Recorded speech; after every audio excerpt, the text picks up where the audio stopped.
And there we go, buddy. Okay, let's go. Welcome, Okay. Ruckers, to our very first live result review show. Behind the Ruck, doing something new, doing something exciting. Sunday evening, 7 o'clock, when my partner decided that we should get out first with information talking about rugby games. So it's still Behind the Ruck. We just live tonight. So welcome, guys. I'm the short guy. I'm the round guy. I am Paigey, all the way from St. Helena by tonight. With me, I've got my partner in crime. Our partner in crime, Johan de Jong in the house. They know what it is, St. Helena, but you say, out and about? Buddy, just a bit of Father's Day excitement this side, having a great time with the family. But I told them now, look, we got to quickly talk a bit of rugby. They're sitting outside. I've asked them to clear the room. So it's been absolutely perfect and brilliant. How's your Father's Day been so far? 100%. Now, I'm in Paternoster, trying to get away a little bit. Obviously, Father's Day, we can say what we want to do a couple of bit, okay? We can move across a little bit. But it's like to get out here a little bit and just, spend some time with the family and stuff. But yes, a massive happy Father's Day to you, Paigey, and to all our Ruckers, okay? I don't know if there's one Rucker in here or 1,000 Rucker in here. But yeah, special times for all of us. I mean, we've got massive responsibilities, even though the wives don't think so. But it's just like to get out here and spend some family time on a special weekend as well. It's really exciting, buddy. Come again, looking forward to a lekker episode. Okay, we it's episode 100, and I hope the Ruckers have cleared the Ruck at episode 100. But we gotta spice it up and we gotta keep them guessing all the time. So let's get to the line of what to expect when it comes to Behind the Ruck. Okay, guys. We got to keep it nice and simple. Always nice and simple. It's a Sunday evening, so we got to check the URC Grand Final page. And I know you don't want to cover it, but we've got to cover it. And it's also important to check what was up and about this past weekend, but also the Gallagher Premiership, which I like as well, coming from the Gallagher Premiership. And then Springbok Rugby. Rassie set his thing or two again, and he cut a couple of things. He cut the cake in 4 and 6 and 8. So we got to cover that as well, Paige. Are you excited for that? No, Boyki, look at very exciting, and I think Ruckers, for everyone tuning in, I want to thank you for taking time with us. Sunday's Father's Day, but listening to the two of us. This is our first chance doing this. So if there's any mistakes, if there's anything out of place, we will get better. But we don't play it safe at Behind the Ruck, okay? We want to keep moving, want to keep growing, and we want to make sure, especially with this type of show, that we talk about rugby that happened yesterday, that we're not too old with that information. So starting on that, the Bulls has got the bloedneus, okay? The Bulle. Bloedneus indeed. Paige, let's get straight into it. It was the grand final, okay? The URC grand final was Leinster 32-7 Vodacom Bulls. Obviously something we didn't expect, Paige. I don't know how you felt throughout that whole game. I mean, it was a slow start for the Vodacom Bulls. I mean, Leinster, especially leading up to the week. Interesting leading up to the week as well. A couple of injuries, obviously, from the Bulls. As Cameron Hanna they got Jameson Gibson Park that was injured as well. And the weather conditions was terrible this past weekend. And not the best, personally for me, Paige, not the best grand final I've seen the past couple of years. I mean, the crowd didn't look at, Croke Park as an 80,000 seater. It was 46,000 people out there. I mean, I didn't expect there wasn't the dances, fireworks, and those type of things just to get that 5 pin wire up. But yeah, for me, very interesting what happened against what Leinster brought to the party, but also how the Bulls pitch up. And I'm not too sure what we can take from the Bulls' point of view. Paddy, I think I want to latch on to you. I thought it didn't feel like a final watching through the TV. I couldn't feel that there was a certain atmosphere at Croke Park. And I think that was the disappointing part. If you look last year back to Loftus' final against Glasgow Bulls, you could feel it. It felt electric, the final. The same with the Stormers versus Munster. I thought even though the Stormers lost that final, it still felt like a final. Whereas in this time around, looking at Croke Park, it didn't feel like a final, party, man. Even though we knew the big occasion, even if you watched the cricket earlier the morning, how electric that vibe was. So I think that is probably the toughest part, that having your team play abroad and not having that many supporters being able to fly over to travel with the team. So look, I might sound like a sore loser tonight, and I apologize for that, Ruckers. That I'm No. finding all sorts of stuff to point at. But No, you for the gotta. crowd was disappointing. The atmosphere I thought was a little bit disappointing.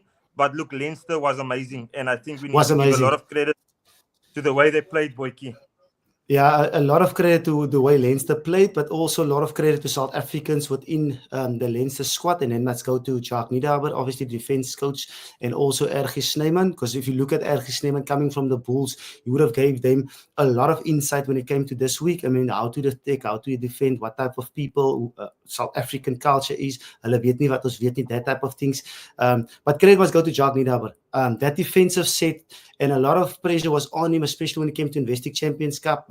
People saying, yeah, he's destroying the island culture. But for him to come through and showing what defensive set they can do, 7 points in a grand final. And we also know what we did against Harlequins and even the previous games against Glasgow as well, giving them 50 points and a 0-0. It's just fantastic to see what Jacques is doing out there at the moment, and credit must go to them.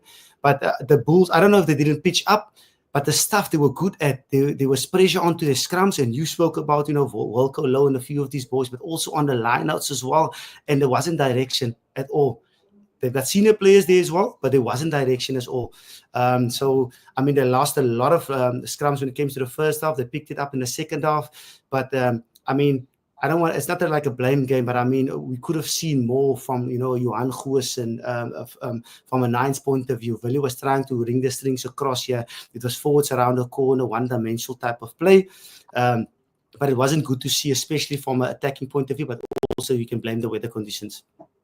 I don't think we should blame the weather conditions, partner. We currently play our rugby in Europe. I think the players have had 4 years now in the URC. So weather conditions can't be, I don't want to say an excuse, but it can't be a thing that we constantly bring up anymore. Look, and Rugby Up 365 is saying it perfectly here. They were the better team by a mile. I've never seen a performance where one team has dominated the other team in every facet of the game. Set piece, collision, gain line. Our line-out couldn't function. The longer the game went on, I thought, yes, Leinster could even be up by more points at a stage. But look, they do have a lot of international players. The fact that they could bring on R.G. Snyman in the second half, and I think he's a contender currently for one of the top 3 players in the world. He's injury-free. We know his ability. He's a talent. And now he's putting performance together for Leinster that is honestly, it puts a smile on your face to see him with 3 people bagging, tackling, and he still offloads it. Jody Barrett for me had a brilliant performance, buddy. The All Black centre, especially the try that he scored. He called the trip from Gra. He kicked it himself. He had the pace to back it up. So for me, those guys were really incredible.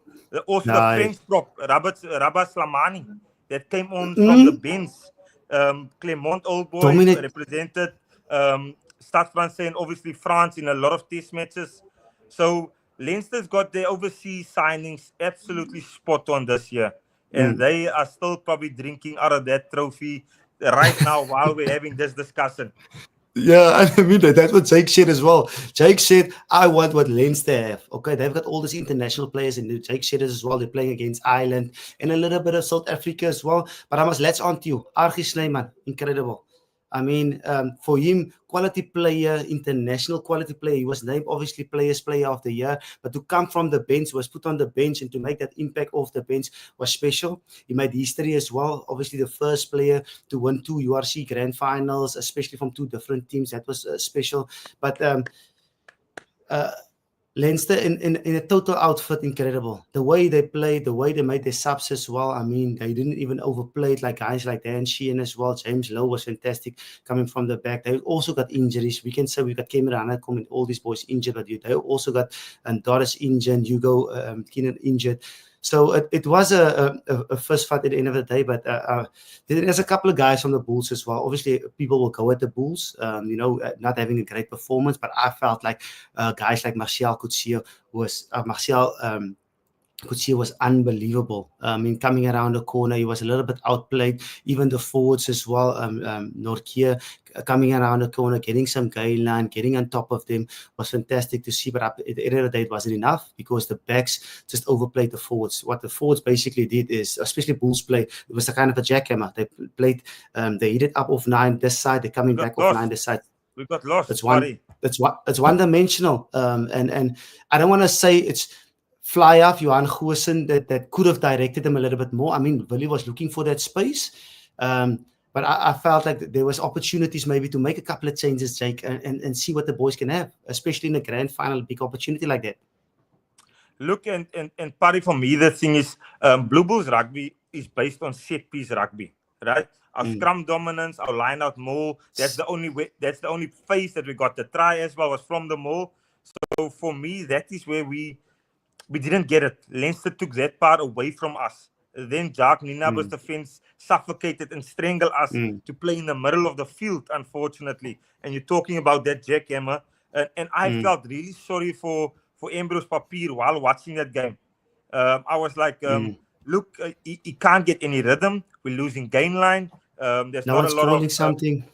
Nothing. So, and he's been a player for me that's been outstanding in this URC campaign. I really thought Ambrose Papier had a brilliant campaign. I would have thought he would have been really there up for selection with the Springboks for us because he's improved his kicking. His kicking is really good. His kicking was good yesterday again. He's obviously a extremely good X-Factor player, Parry. He's got the ability to break a game wide open, like we saw last week against Glasgow in the semi-finals. But there wasn't a platform for him to play off yesterday, and that is probably the toughest thing for a 9. You get scraps and you have to pick up little breadcrumbs and make something from it. So tough game for him, but I want to make a special mention of him tonight because I really thought he's had an excellent campaign. Yeah, excellent campaign indeed. Yeah, and I mean, he felt the pressure a little bit because a lot of his kicks come from kicks that wasn't in his terms. He had to kick because he was forced a little bit. But I agree with you. I mean, Ambrose Papier not only to this grand final, but he was awesome the whole season. I mean, him and Wilco Lowe, the one that you kind of liked with the bounce play of the week, they were just keep growing and filling those roles. But at the end of the day, it's a team sport. And I felt like everyone knew that the Bulls were under pressure coming into this game. But all they had to do that first 20 minutes, I thought with the emotional aspect, especially playing for Cornwall and what happened this past couple of weeks, the first 20 minutes, it would have been the other way around. If they were 19-0 up in the first couple of 20 minutes, it would have been a game at home. And you saw what Schalk said as well at episode 100. He said sometimes you can't go against the home team and the home base and that environment. But it is what it is. It's another year for the Bulls. Obviously, Jake had a lot to say, and he's got a couple of new signings, and especially in that 9 and 10 jumper. And we got a couple of comments over here, which is Christian Schwanepoel page. He said, yes. I think Jake has a point on the international players that needs to come into the team. Otherwise, keep your own country's place in the local team. So what he said, obviously. Christian Schwanepoel, I think that I also agree with Coach Jake, and I know it. Probably is not the right time to say something like that after we've lost as a team, and it might come across extremely sour and inappropriate to the players that are currently in the team. But I've been constant on this that somehow our franchises need to have the ability to sign big international players. Obviously, we are very fortunate and lucky now as the Bulls to get Polly back, Andre Pollard, to get Jan Serfontein back, to get Paul de Vet, who makes that competition for 9 just a bit more like for like. But I am of the nature like the Leinster team who can bring in Jory Barrett. If we could bring in maybe a outside centre from New Zealand, get a bit of that international player to come and give us something different that we might not have in South Africa. A big Fijian player maybe to sign. And especially with us competing now in this calendar year where there's rugby all year round, our squads need to be a little bit more bigger to protect the player as well, partner, because there's a lot more rugby and a lot more trainings, which people don't take into consideration. But look, 3 finals in 4 years. I know everything feels doom and gloom. I can see your little smirk, man, here, okay? No. But 3 It is finals, a hard 4 one to take. years. The team is a winning team. It's a winning culture in Pretoria. It's a team that you can really support proudly at the moment. And we're this close. We are this close, honestly, of getting a trophy, a meaningful trophy back in Pretoria. 4 good years. And I want to ask this question, especially for you, Paige, especially with Andre Pollard coming back. Andre Pollard coming back, and I know Paul de Wet is also a good addition coming from the Stormers. He's brilliant. So you will have guys like Ambrose Papier and him running the mids over there. You've got Keegan Johannes that can cover 9 and he can cover 10. But with Andre Pollard back, do you think first of all it will make a big impact and going fight for fight with Leinster guys, teams like Leinster, or will you guys go back to the old Bulls games in terms of that kicking game and that forward dominance and going away from the running game? Look, Barry, I think that is the way we anyway playing. And I might be wrong. I don't think the Bulls have played with a lot of expense of freedom attacking wise. Look, Wallis obviously brought something different, being a left-footed kicker. His ability to pass the ball really well, get players into space. But for me, the thing with Andre Pollard is he is extremely good in big games. If you look at the 2019 final, if you look at the semi-final and the final of 2023 World Cups, he is a player that stands up in the big moments. And also for me is the role he will play on an Ambrose Papier. Pollard is very good. I've had the privilege of playing with him, partner. He's very good at steering a team. There is there's no indecisiveness with Andre. So I think that part, that leadership aspect, that he's played in every big final possible. He's still reasonably young. And it will also be so good for guys like Keegan Johannes, just to see how Polly does his preparation during the week. So I think the addition of Polly, Jan Serfontein, the boys coming back will be absolutely beneficial. I would still like us to sign an out-and-out X-Factor player. An out-and-out X-Factor player. Say it with your chest. No, Kurtley must bly. Ek weet it's as lekker in Japan, Kurtley, maar asseblief vir al ons Bulls fans, Kurtley Arendse, please stay in Pretoria, okay? Please stay in Pretoria. And I actually want to ask you this, while we got everyone on here, maybe people can comment on this as well. For me, don't you believe it's time for us to select Kainan Moody on 13? I just had when watching the game, I got more and more frustrated, Paddy, and I will tell you why. Obviously, our set piece didn't work. He didn't get the ball, but I feel like on the wing we're wasting his talent, and on 13 he can have an actual effect on the game. I know there will be growing pains. I feel other way around, because we got to look at experience at the moment. He's playing at 14. What is he? What's his X factor? His X factor is he's very good in the eyeball. I don't know if you agree or disagree. He's one of the best. No, I agree. For me personally, I think Mpimpi is super good, and then it is him, and then the Power Rangers coming in there as well. And he's got the ability to finish. Yes, when it comes to 13, he's got also the ability to be physical. If you look at the hits he made in the URC and stuff like that. But every time he gets opportunity at 13, he's a little bit more quiet than he is at wing. So I don't know. And you also said it's time under the belt, and we can work with time under the belt. But maybe if you want to push him at 13, you have to give him a full season there and play him week in and week out. But at the moment, it feels like he gets the job done in a better way at the wing. Look, I'm just a guy. I'm maybe not scared of risking stuff, and I think that is the thing. I want my Springbok players in the team to touch the ball as often as possible. And look, Blue Bulls Rugby, hopefully we can get a little bit more expensive with I would like us to attract a fantastic attacking coach. But Tertius Wagenaar, thank you for agreeing with me. Getting Kainan on 13, straf, Perel man, we get him on 14. The bus is full, Stravino, Jacobs. But I really like Kainan Moody at 13. And I think sometimes we forget how young he is still. Parry. So he can still have a season.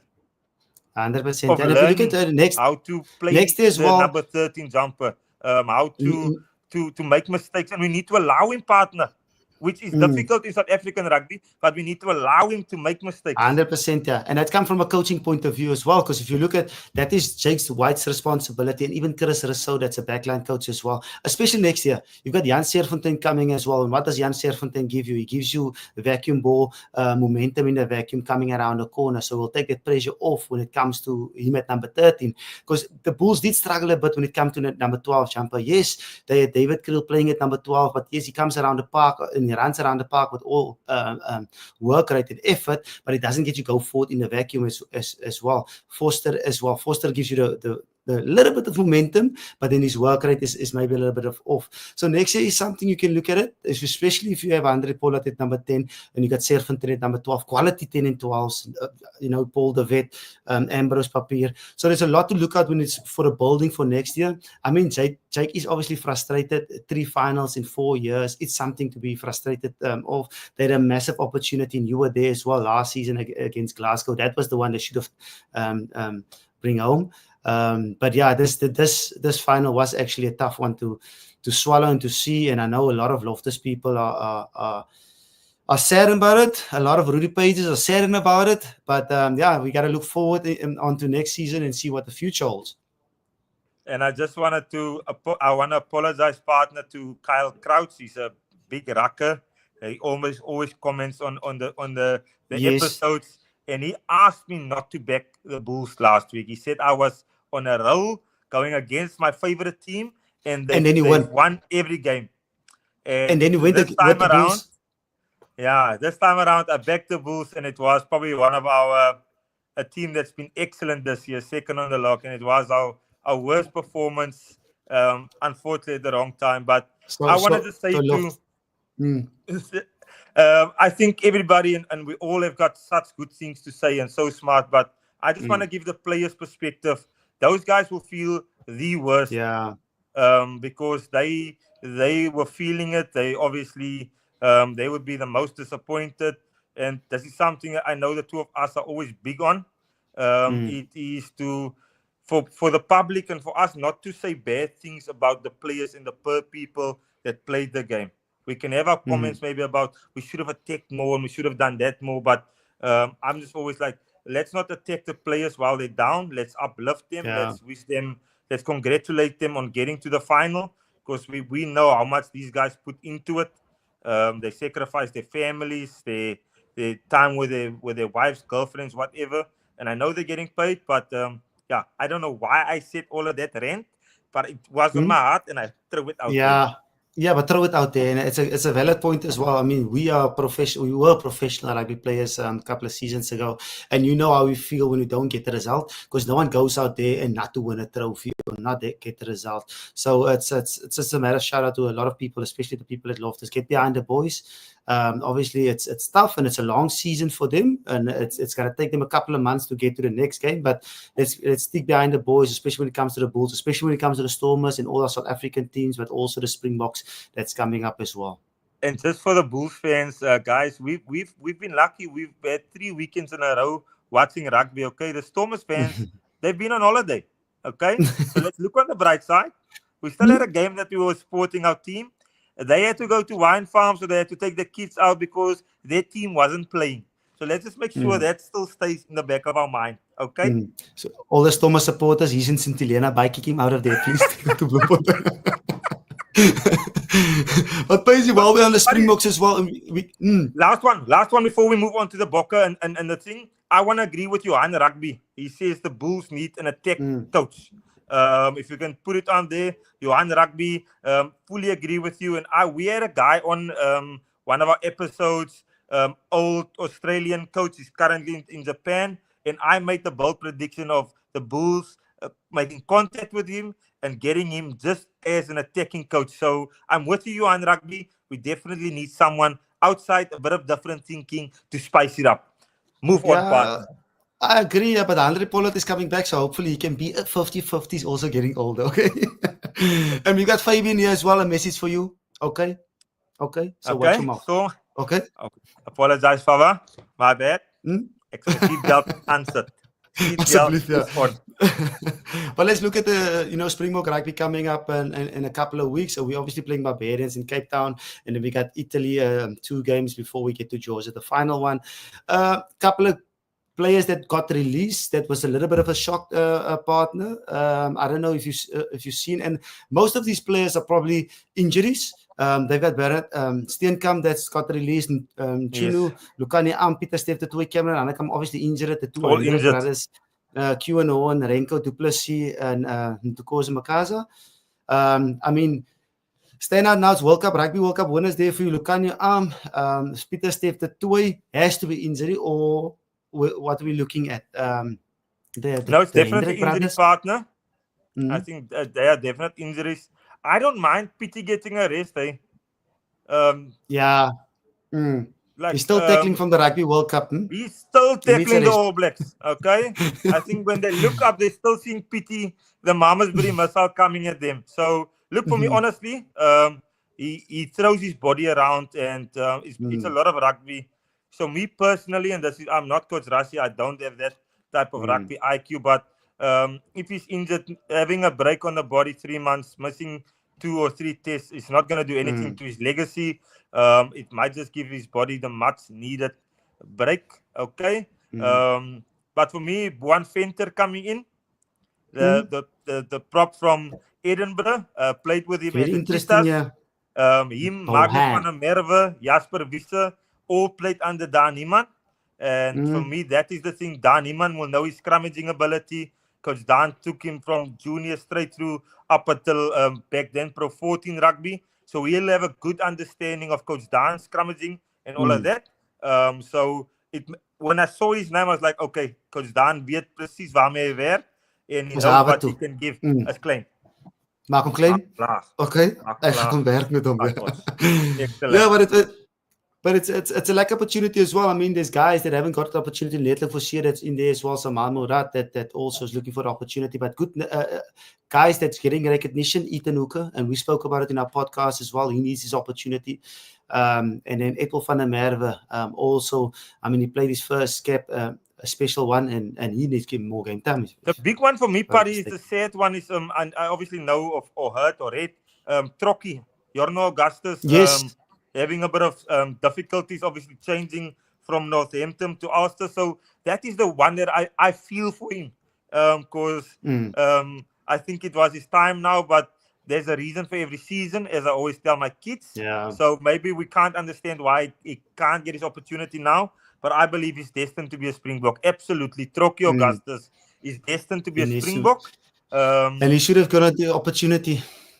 And hopefully it will come in the Rugby Championship. And all of his stuff that needs to be cleared and needs to be done will be done, so he can become a Springbok because he's done all of the right things. Hopefully it's just the injury. Obviously we spoke about him not playing in the Westic Champions Cup, but he's obviously going to Ulster, and he's close to getting opportunity of getting his UK passport. So Rassi must give him a cap before. You feel me? You don't feel me? Yeah. Okay. Yeah. But yeah, he's a quality. He's a quality outfit, especially with Jasper Wiese getting a little bit of a niggle leading up to these 4 games, and also Cameron Hanekom that's going to be out for a very long time with his hamstring. So hopefully he'll be a couple of weeks and get his opportunity when it comes to maybe if it's Italy last game or Georgia as well. So fantastic couple of games coming up, especially when we come to the green and gold. It's been time, partner. We've been waiting a very long time. It's going to be a crack of a season. Only problem is, partner, I've picked up weight around my tummy. So I need to buy a new Springbok jersey again this year. Okay? Is it? So my eating habits and my dieting habits is costing me a little bit of money at the moment. So yeah, I need to get a new Springbok jersey. Luckily, it will be with the FNB on, so I'll be up to date. Okay, perfect. Yeah. Okay, so stay at home, because once you go to St. Helena, you eat too much. You must look after that. Partner, and for me, a sneaky game, and I know we're almost going to say goodbye to everyone. A sneaky good game was the Crusaders against the Blues Friday morning. Super Rugby. Semi-final in Super Rugby. I thought that was an excellent game of rugby. I love the way Super Rugby still plays their rugby. I'm still a big fan of Super Rugby. I still enjoy watching those games. And for me, I thought watching that game of rugby was pure Brilliant. entertainment, pure rugby royalty, and absolutely loved it. 100%. Yeah, your Friday mornings, coffee and Super Rugby, and even the Saturday one as well. It was the Chiefs against the Brumbies. They were fantastic. I was actually trying to back the Brumbies team because they played some good rugby. Chiefs obviously as outstanding, but just for the build up when it comes to the British and Irish Lions test as well. You know, the form of these Brumbies and Australian players, just to get themselves into, especially playing against a tough British and Irish Lions outfit. Especially if you look at the URC, the Leinster team, they're in camp now at the moment. So it's going to be a cracker for your coming up, partner. I mean, British and Irish Lions coming up. We've got the final of the Super Rugby coming up as well. And also massive shout out to Johan van Graan winning the Gallagher Premiership with 2 points. Legend. We had him on the show a couple of episodes ago. Please go watch this episode, guys. Brilliant episode. If you haven't seen it, do yourself a favor. Go watch the episode with Coach Johan van Graan. Episode 98, Parry. Am I correct? Yep. That's the one. Episode 98. That's the one. And thank you for Ruckers for the 100 episodes. You guys supporting us. We're doing this live, so it's just we're trying to really grow our platform, grow our channel, and making sure that we give you guys content ASAP. Okay? Yeah. 100%. Yeah, Ruckers. Like, share, and subscribe. Okay, Ruckers. Something new. We like to change things up and we like to spice things up. But it's just like to catch up on a Sunday, with the results and the reviews and just speaking about our rugby point of view. I mean, we appreciate the support you guys have given us throughout the 100 episodes. But it's important for us to put our effort forward, and hopefully we can just grow to 200 so I can spend more time with that guy over there. Exactly. And have a lekker Father's Day. And next time around, we'll make sure that we interact more with the comments and stuff. We'll get better at this. We'll definitely get better at this, okay, guys? But we're going to say goodbye. You guys must have a brilliant Father's Day evening. Make sure that you guys get spoiled rotten, okay? Eat the cookies. Eat alles. Yeah. Have a great time. Okay, yeah, guys? See you Thursday, 6 p.m. I'm Juan de Jong. Thursday. And 6 p.m. Thursday, 6 p.m., yeah. Okay. And the Ruck is clear. Bye-bye. Bye-bye.